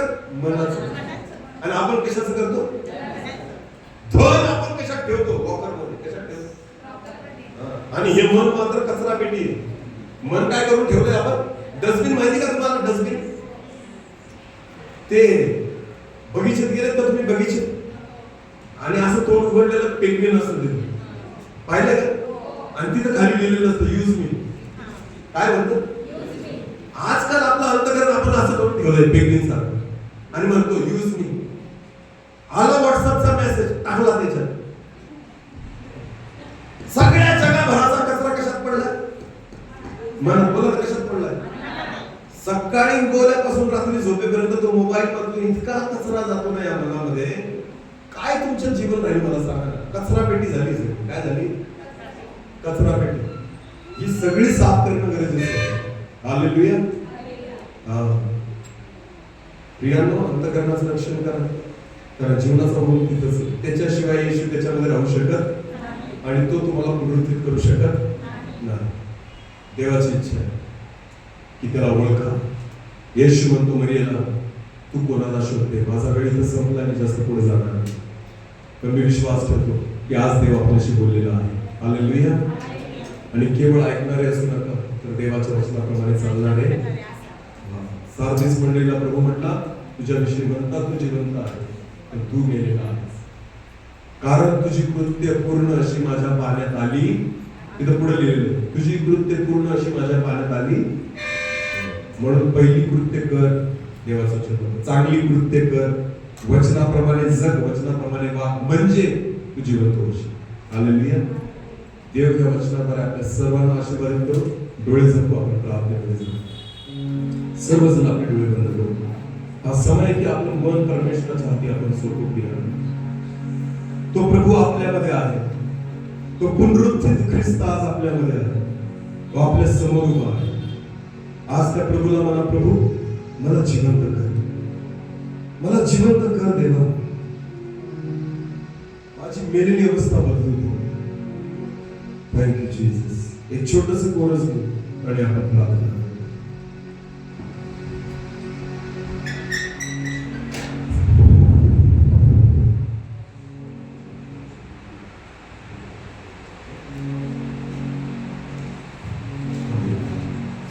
कुछ पल जो तेरे साथ बैठा हूँ, लगता है मुझे मैं जिंदा हूँ. कुछ पल जो तेरे साथ बैठा हूँ, लगता है मुझे मैं जिंदा हूँ. अब भी मुझ में सांस बाकी है, अब भी मुझ में सांस बाकी है.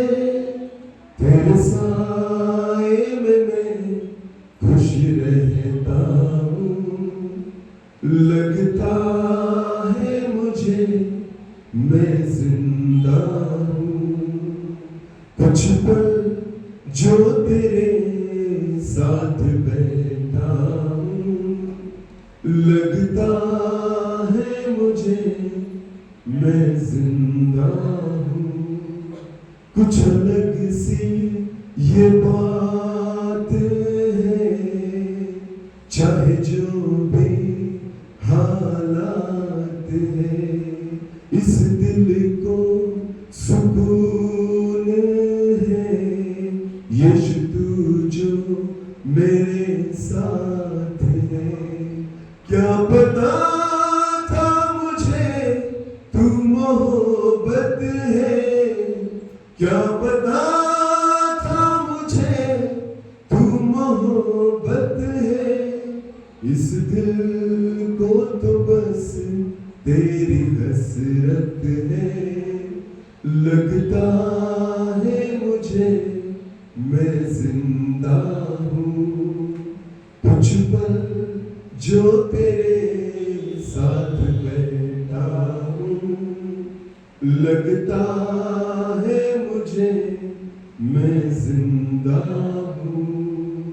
लगता है मुझे मैं जिंदा हूँ.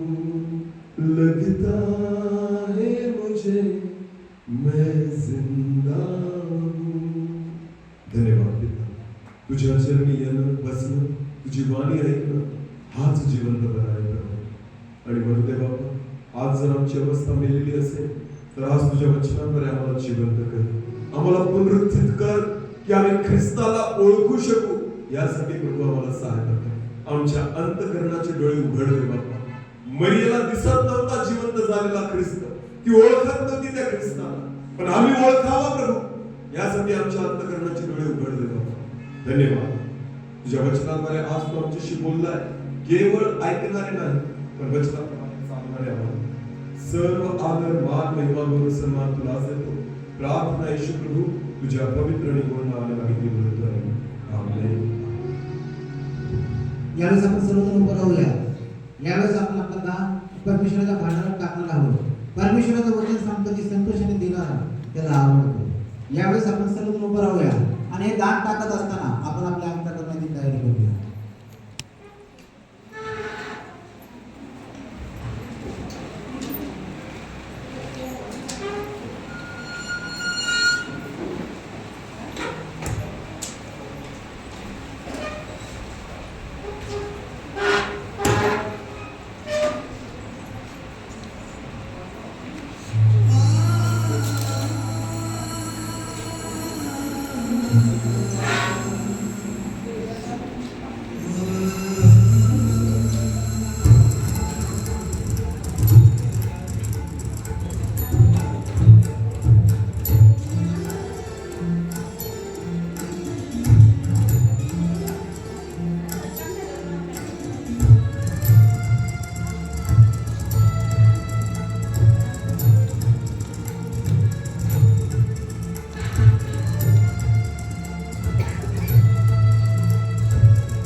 काही विशेष दान आलेलं आहे. विलंबुंगे व परिवार यांच्याकडून पुष्पवृष्टीचं दान आलेलं आहे.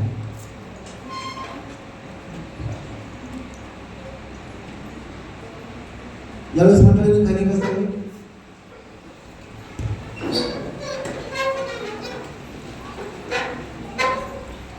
तसेच आमचे चर्चे सभासद राजेंद्र गायकवाड यांनी आपल्यासाठी प्रभू भजनाची बातमी दिलेली आहे. त्याबद्दल मंडळीतर्फे मी त्यांचं स्वागत करतो. यावेळेस पाठ नंबर 8 वर आपण येऊया. आपल्याकडे प्रभू भजनाची पुस्तिका असते.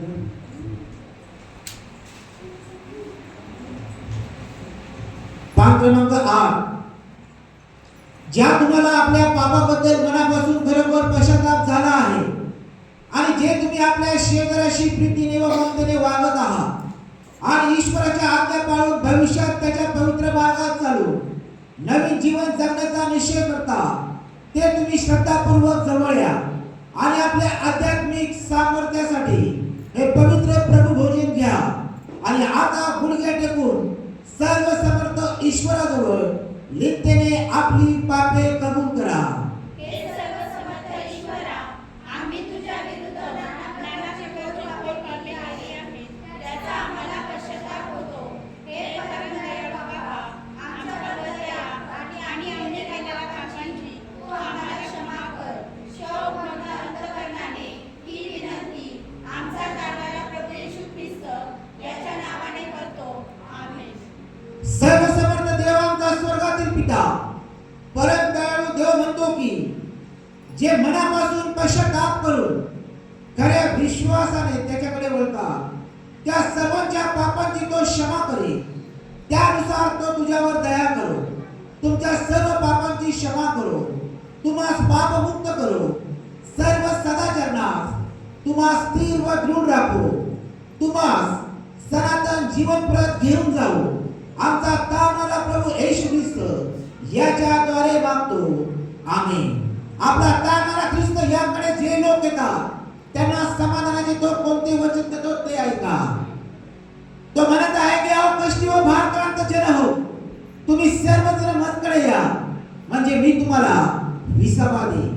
देवाने जगावर एवढी प्रीती केली की त्याने त्याचा एकुलता एक पुत्र दिला, अशासाठी की जो कोणी त्याच्यावर विश्वास ठेवतो त्याचा नाश होऊ नये, तर त्यास सार्वकालिक जीवन प्राप्त व्हावे. संत पाऊल काय म्हणतो तेही ऐका. ख्रिस्त येशू पापी लोकांना तारावास जगात आला, हे वचन विश्वसनीय व पूर्णपणे स्वीकारण्यास योग्य आहे. संत योहान काय म्हणतो तेही ऐका. अहो माझ्या मुलांनो, तुम्ही पाप करू नये म्हणून हे मी तुम्हास लिहितो. जर कोणी पाप केले तर नीती संपन्न असा तो आमचा येशू ख्रिस्त, तो पित्याजवळ कैवारी आहे आणि तोच आपल्या पापाबद्दल प्रायश्चित्त आहे. आपल्याच पाप बद्दल नव्हे तर सर्व जगाच्याही पापाबद्दल आहे. प्रभू तुम्हासह असो. आणि तुमच्या सर्व आपले चित्त प्रभूकडे लावा. आम्ही आमचे नित्य प्रभूकडे लावतो. आपण आपल्या प्रभूला धन्यवाद देऊ, त्याची उपकार स्तुती करू. कारण आपल्या प्रभूला धन्यवाद देणे आणि त्याची कृपा स्तुती करणे उचित आहे. हे प्रभू पवित्र बापा, सर्व समर्थ व सनातन देवा, आम्ही सर्व काळी व सर्वत्र तुझी उपकार स्तुती करावी. हे खरोखर योग्य उचित आमचे कर्तव्य कर्म आहे. म्हणून दूत व मुख्य दूत आणि स्वर्गातील सर्व समुदायासह आम्ही तुझे गौरवी नाव सवितो व थोर मानितो आणि आम्ही निरंतर तुझी स्तुती करत म्हणतो की पवित्र पवित्र पवित्र सैन्याचा देव प्रभू, स्वर्ग आणि पृथ्वी तुझ्या गौरवाने व्यापलेली आहे. हे पराक्रम प्रभू, तुझा गौरव हो.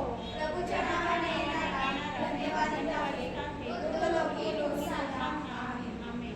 हे सर्व समर्थ देवा, आमच्या स्वर्गातील बापा, तू तुझा एकुलता एक पुत्र येशू ख्रिस्त यास आमच्या तारणासाठी देहधार धरून करून क्रूसावरील मरण भोगावयास दिले. तू खरोखर धन्य आहे. संपूर्ण जगाच्या पापासाठी तुझ्या पुत्राने वधस्तंभावर स्वतःचे अर्पण केले. मानव जातीच्या पापांचे प्रायश्चित्त घेतले. ते त्याचे अतुलनीय मरण आम्ही नेहमी स्मरावे म्हणून हा विधी स्थापिला आणि तो पुन्हा येईपर्यंत आणि हा विधी त्याच्या स्मरणार्थ करीत जावा अशी आज्ञा त्याने आम्हास दिली.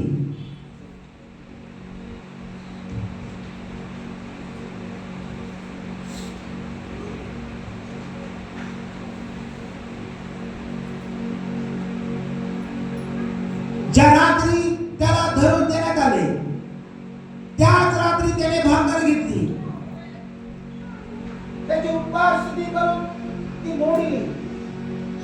त्याने मोडलेली भाकर आपल्या शिष्यांना दिली आणि तो त्यांना म्हणाला, घ्या खा, तुम्हा करता दिलेले हे माझे शरीर आहे, माझ्या स्मरणार्थ तुम्ही हे करा.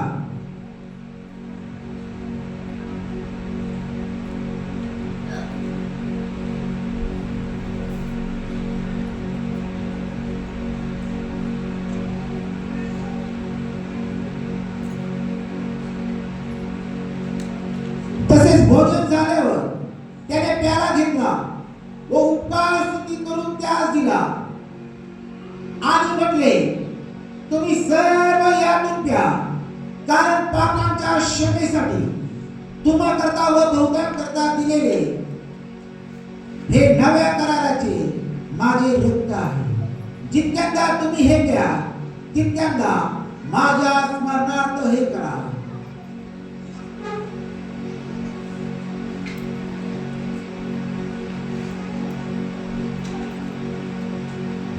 हे प्रभू, तुझ्या पुत्राच्या बलिदानाने आम्हास प्राप्त झालेल्या जीवनामुळे आम्ही तुझी उपकार स्तुती करतो.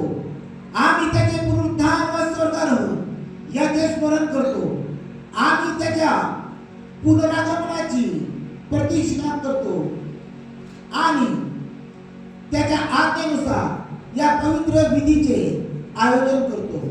प्रभू, याद्वारे तुझ्या सर्व ख्रिस्त मंडळीच्या पापांची क्षमा होऊ दे. हे अत्यंत दयावंत बापा, आम्ही तुला नम्रतेने विनंती करतो की तू आपला पवित्र व जीवनदायी आत्मा आमच्यावर आणि या तुझ्या देण्यावर पाठव. जी भाकर आम्ही मोडितो ती ख्रिस्ताच्या शरीराची सहभागिता व्हावी आणि जो प्याला आम्ही आशीर्वादित करतो तो त्याच्या रक्ताची सहभागिता व्हावी. जे आम्ही ही पवित्र सहभागिता घेणार आहोत त्या आम्हा सर्वांना तुझ्या अनुग्रहाने व स्वर्गीय आशीर्वादाने परिपूर्ण कर आणि तुझा पुत्र आमचा तारणदार येशू ख्रिस्त यामध्ये एक शरीर असे होऊ दे.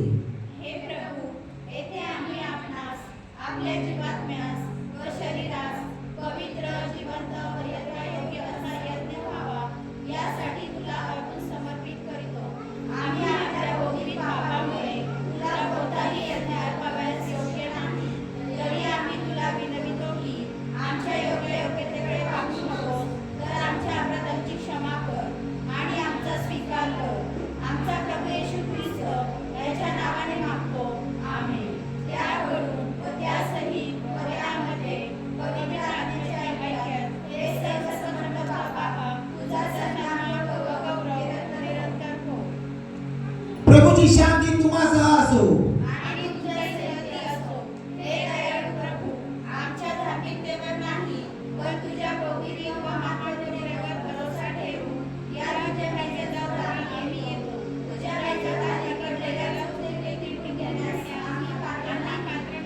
दगाने साधा सरळ दया दयाने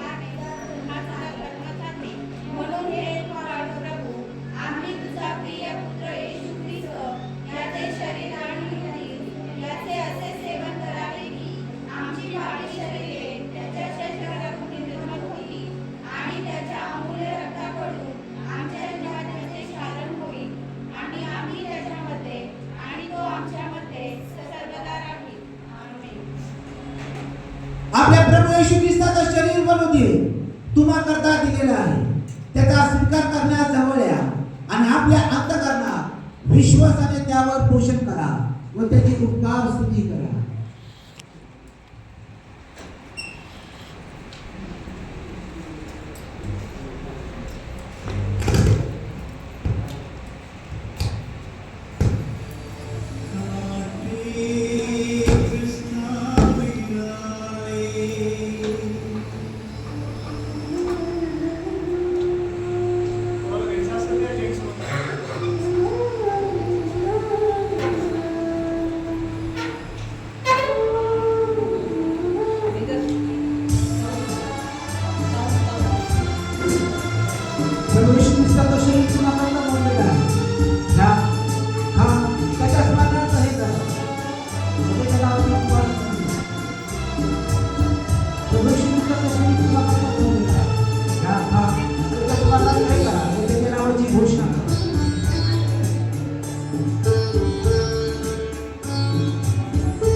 प्रभू येशू ख्रिस्ताचे शरीर तुम्हाला कमवून येतं. त्या आत्म्याच्या स्नानाचं हे करा. व त्याच्या नावाची घोषणा करा. प्रभू येशू ख्रिस्ताचे शरीर तुम्हाला कमवून येतं. त्या आत्म्याच्या स्नानाचं हे करा. त्याच्या नावाची घोषणा करा.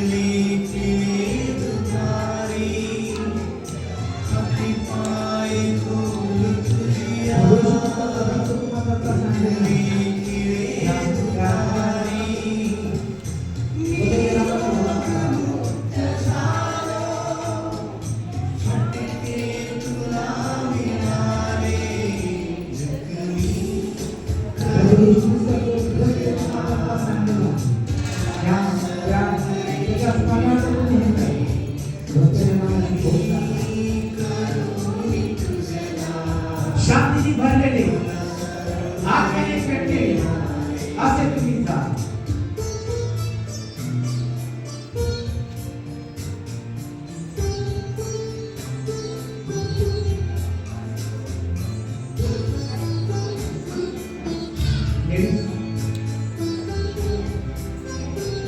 पुढे जायला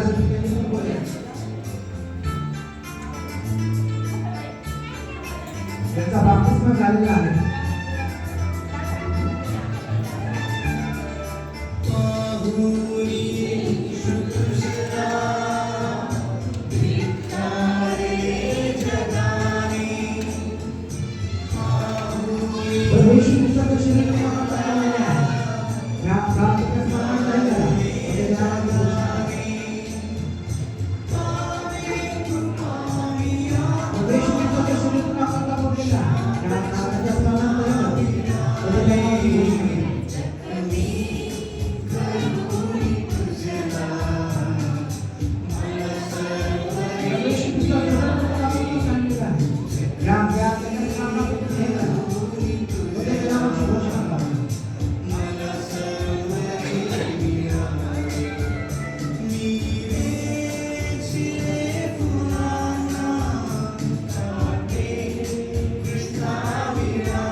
शांतीने भरलेले आत्म्याने पेटलेले असे तुम्ही जा.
शांतीने भरलेले आत्म्याने पेटलेले असे तुम्ही जा.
प्रभू येशू ख्रिस्ताच्या शरीराची तुम्हाला चांगली आहे.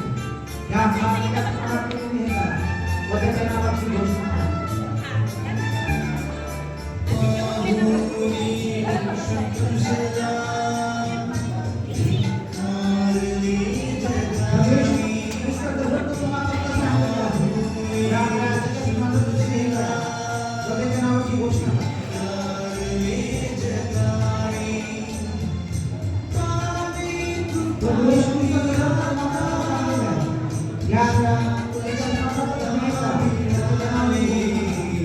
शांतीने भरलेले आत्मेने पेटलेले असे पिता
शांतीने भरले आत्म्याने पेटलेले असे पिता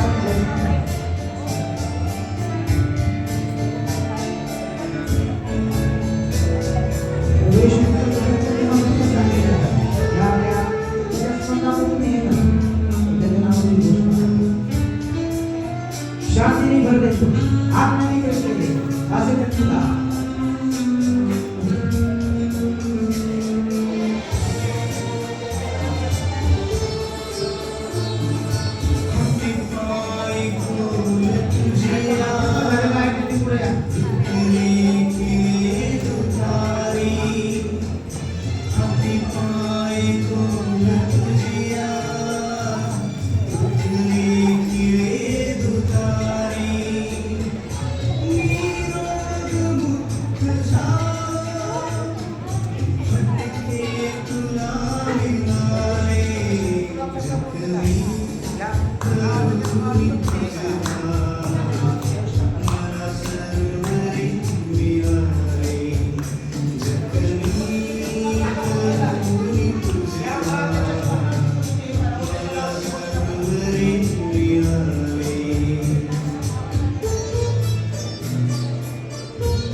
सर्वसमर्थ व सदैव जिवंत ईश्वरा, आम्ही मनापासून तुझी उपकार स्तुती करीतो की तू प्रसन्न होऊन आपला पुत्र येशू ख्रिस्त आमचा तारणारा याच्या अमूल्य शरीराच्या व रुधिराच्या आध्यात्मिक अन्नाने आमचे पोषण करतो. आम्ही सर्वदा तुझ्या पवित्र सहभागितात राहावे आणि आयुष्यभर सत्कर्म करावे असा अनुग्रह तू आमच्यावर कर. प्रभू येशू ख्रिस्त आमचा प्रभू याच्याद्वारे त्याला तुझसह व पवित्र आत्म्यासह सर्व मान महिमा गौरव युगानुयुग असो. आमेन. यावेळेस आपण या सर्व दानांप्रमाणे प्रार्थना करूया. यावेळेस आपण सर्वजण उभा राहूया. त्या परमेश्वरापुढे नतमस्तक होऊया. जो पुनरुत्थित ख्रिस्त आज आम्हा प्रत्येकासाठी जीवन सुधारण्याची एक त्याने आम्हा प्रत्येकाला संधी दिलेली आहे. जो प्याला, जी भाकर आम्ही ख्रिस्ताची मोडलेली आहे, जे आमच्या पापाच्या क्षमेसाठी जे सेवन आम्ही केलेलं आहे. प्रभू येशू ख्रिस्ताने आम्हा प्रत्येकासाठी खूप मोठं बलिदान दिलेलं आहे. त्याच्या मृत्यूमुळे आपल्या प्रत्येकाला त्या स्वर्गाचं राज्य हे त्यांनी दिलेलं आहे. यावेळेस आपण आपले डोळे बंद करूया आणि या नावाला प्रार्थना करूया. प्रेमळ परमेश्वर, आम्ही तुझ्या नावाला धन्यवाद देतो. तुझी उपकार स्तुती करतो कारण तू आमचा जिवंत परमेश्वर आहेस. ओ परमेश्वर, आम्ही तुझ्या नावाला सर्वदा धन्यवाद देणार, तुझी उपकार स्तुती करणार. जे आयुष्य म्हणून परमेश्वर तू आम्हा प्रत्येकाला या भूतलावर दिलेला आहे, त्या आयुष्याचा प्रत्येक क्षण आम्ही तुझ्या नावाला धन्यवाद देणार कारण तू आम्हाला सतत आणि सतत प्रीती आणि कृपा करतो. तुझा एकुलता एक पुत्र प्रभू येशू ख्रिस्त याच्या मृत्यूने आम्हा प्रत्येकाला जी प्रीती परमेश्वर तू दिलेली आहे त्याबद्दल आम्ही तुझ्या उपकाराला आभार मानतो. आजची उपासना आम्ही तुझ्या पुढे सादर करतो परमेश्वरा. जे वचन आम्ही ऐकलेलं आहे परमेश्वरा, ते वचन आमच्या प्रत्येकाच्या जीवनात कार्य करणारं ठरून दे अशी कृपा दृष्टी परमेश्वरा तू आम्हाला कर. जो प्याला, जी भाकर आम्ही ख्रिस्ताची मोडलेली आहे परमेश्वरा, तुझा एकुलता एक पुत्र प्रभू येशू ख्रिस्त याने एक एक थेंब आम्हा प्रत्येकासाठी या भूतलावर रक्त सांडले. ज्याला मारलं, ज्याची ख्रिस्ताची भाकर आज आम्ही ती भाकर म्हणून मोडतो परमेश्वरा. जी सेवन आम्ही केलेलं आहे परमेश्वरा, आमचं आत्मपरीक्षण परमेश्वरा तू कर. आम्हाला ज्या गोष्टी तुला आवडत नाही ते तू काढून टाक आणि तुला आवडणारे लेकर परमेश्वरा तू आम्हाला. पुन्हा एकदा मी तुझ्या नावाला धन्यवाद देतो. ही उपासना तुझ्या हातात समर्पित होतो तुझे लेकर म्हणून परमेश्वरा. जी उपासना आम्ही आमच्या मुखातून केली ती तू मान्य कर. विशेष करून आम्ही तुझ्याकडे प्रार्थना करतो परमेश्वरा. जे सुवर्ण आकाराचे दान परमेश्वरा, जे 40 दिवसामध्ये जे डबे परमेश्वरा आम्ही आमच्या घरी नेले परमेश्वरा, ते 40 दिवसामध्ये परमेश्वरा तो आम्हाला कुठल्याच गोष्टीची कमतरता पडून दिलेली नाही परमेश्वरा. तू सर्व गोष्टीपासून आमचं रक्षण केलं परमेश्वरा. एक दिवस सुद्धा आम्ही आजारी पडलो नाही परमेश्वरा. आणि ती देणगी परमेश्वरा सुवर्ण आकारण्याची परमेश्वराचे दान या ठिकाणी आलेलं आहे. ते दान सर्वप्रथम तो आशीर्वादित कर. तसंच परमेश्वराची उपकार स्तुतीची पाकिट परमेश्वराच्या कुटुंबाने दिलेलं आहे परमेश्वरा, त्यांनाही तो आशीर्वादित कर. तसंच प्रार्थना करत असताना विशेष करून प्रार्थना करतो, हे दान तुझ्या हातात समर्पित करतो परमेश्वरा. जे काम परमेश्वरा तू या भूतलावर आम्हा प्रत्येकाला दिलेलं आहे परमेश्वरा, त्यातून परमेश्वरा तुझ्या राज्याच्या वाढीसाठी जे दान आम्ही या ठिकाणी आणलेलं आहे हे तू परमेश्वरा मान्य कर परमेश्वरा. हो परमेश्वरा, पुन्हा एकदा आम्ही प्रार्थना करतो, इथं उपस्थित असलेले प्रत्येक लेकर परमेश्वरा ज्यांनी कमईतून दान तुझ्या राज्याच्या वाढीसाठी टाकलेलं आहे परमेश्वरा, अशा सर्व लेकर परमेश्वरा तू आशीर्वादित कर. तो आम्हाला कुठल्याच गोष्टीची परमेश्वर कमतरता पडून देत नाही परमेश्वरा. हो परमेश्वरा, हे दान सर्वप्रथम आम्ही तुझ्या हातात समर्पित करतो परमेश्वरा. त्याचप्रमाणे आम्ही प्रार्थना करतो परमेश्वरा, इथून पुढची वेळ तुझ्या हातात समर्पित होतो परमेश्वरा. जो आमचा प्रवास परमेश्वरा आम्ही जाणार आहे इथून परमेश्वरा, जसं गेल्या आठवडाभर परमेश्वरा तुझी कृपा तुझी दया परमेश्वरा तू आम्हावर केलीस परमेश्वरा, तसं पुढच्या आठवड्यात सुद्धा परमेश्वरा तुझी कृपा तुझी दया परमेश्वरा कर. सैतान आमच्या प्रत्येक गोष्टीवर हल्ले करण्याचा प्रयत्न परत करत असतो, पण ज्यावेळेस आम्ही तुझ्या हातात समर्पित होतो त्यावेळेस परमेश्वर तू आमच्यासाठी तुझे देवदूत उभे करतोस परमेश्वर. आम्ही प्रार्थना करतो परमेश्वरा, जे देवाचे वक्ते परमेश्वर या ठिकाणी सुंदरसं मार्गदर्शन परमेश्वरा त्यांनी आम्हा प्रत्येकाला केलं परमेश्वरा. जे देवाचं वचन परमेश्वरा त्यांनी आम्हाला सांगितलं परमेश्वरा, तसंच परमेश्वरा त्यांच्यासाठी प्रार्थना करतो परमेश्वरा. त्यांचा प्रवास परमेश्वरा तू सुखरूपपणे आशीर्वादित केला. दिशेला जाणार आहे परमेश्वरा. सर्व सायकली हल्ले अपघात परमेश्वरा, त्यांच्यावर परमेश्वर त्यांच्या सर्व गोष्टीपासून परमेश्वर तू त्यांचं रक्षण कर परमेश्वरा. जी संध्याकाळची सभा होणारी परमेश्वरा, त्या सभेसाठी परमेश्वरा त्यांना तू जे वचन ते आम्हा प्रत्येकाला देणारे परमेश्वरा, हे वचन आमच्या प्रत्येकासाठी तो शिरवणी. जी संध्याकाळची सभा होणारी परमेश्वरा, ती सभा परमेश्वरा तो शिरवणी. पुन्हा एकदा परमेश्वरा तुझ्या नावाला धन्यवाद देतो. आता ख्रिस्ताची शांती परमेश्वरा, या पुनरुत्थित ख्रिस्ताची शांती, ख्रिस्ताची दया परमेश्वर आम्हा प्रत्येकावर तू कर. प्रार्थना येशूच्या नावात मागतो म्हणून तुम्ही ऐका. आमेन. यावेळेस आपण प्रभू येशूकडे प्रार्थना करूया.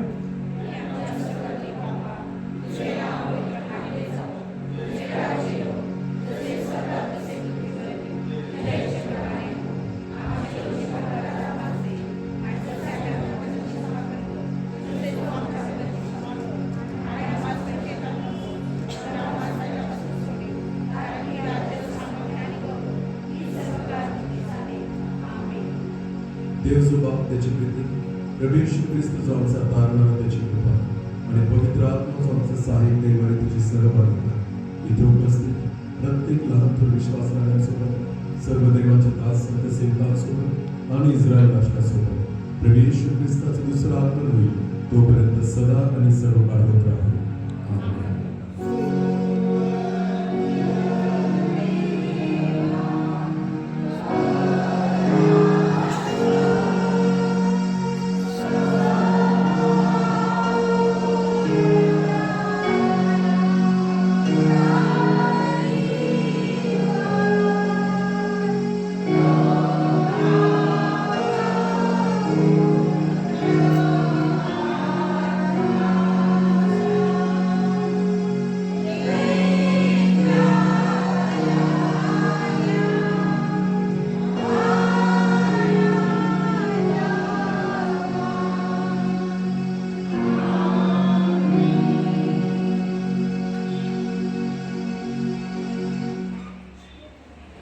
यावेळेस काही सूचना आहे, या सूचनेकडे सर्वांनी लक्ष द्या.